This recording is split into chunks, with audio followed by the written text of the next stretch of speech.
Sa ngayon po ay patuloy pa rin ang pag-iral ng hanging habagat dito po sa ating bansa na hinahatak pa rin ng mga sama ng panahon na nandyan po ngayon sa northeast ng ating bansa. At posibleng isa o dalawa dyan ay lalakas na bagyo pero kikilos naman po palayo, ngunit hahatakin pa rin nila ang habagat. At next week po, posibleng may panibago ulit na mas malakas na banta ng sama ng panahon na maaari na mabuo dyan naman po sa silangan ng Visayas at ang development niya na ating babantayan kung matutuloy po o hindi. At ang susunod na bagyo ay tatawagin po sa local name na Bagyong Krising. At ito naman po ang pinapakita ng forecast model natin pong ginagamit hanggang po sa susunod na 2 linggo. At sa lagay ng ating panahon, ngayong madaling araw po ay maayos naman ang panahon sa malaking bahagi ng bansa pero may tsansa pa rin ng mga isolated rain sa may Zambales, Bataan, Metro Manila, Occidental Mindoro, Palawan, Legazpi, Antique, Guimaras, Negros Occidental, Eastern Samar, Davao Oriental, General Santos, Bukidnon, Basilan at Polosulu. At mamaya po ay sisikat naman ang araw sa malaking bahagi ng bansa pero may tsansa pa rin ng cloudy skies with isolated rains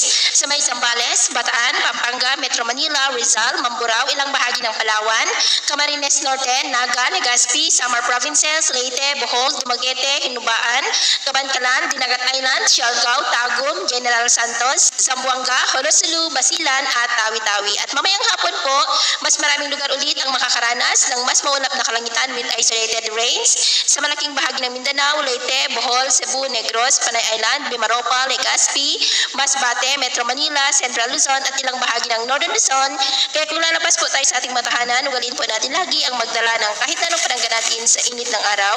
at proteksyon na rin po sa mga biglaang buhos ng ulan. At sa atin naman pong mga baybayin, dahil po sa habagat ay iwasan na muna natin ang papalaot lalo na po ang mga mangingisda na gumagamit ng malilit na bangka. Diyan po sa kanlurang baybayin ng Luzon dahil ang mga alon dyan ay posible po na aabot hanggang po sa 1.6 to 2.2 meters height. Kaya hanggat maaari po ay iwasan na muna natin ang papalaot dyan sa mga may kulay pula para mas makaiwas sa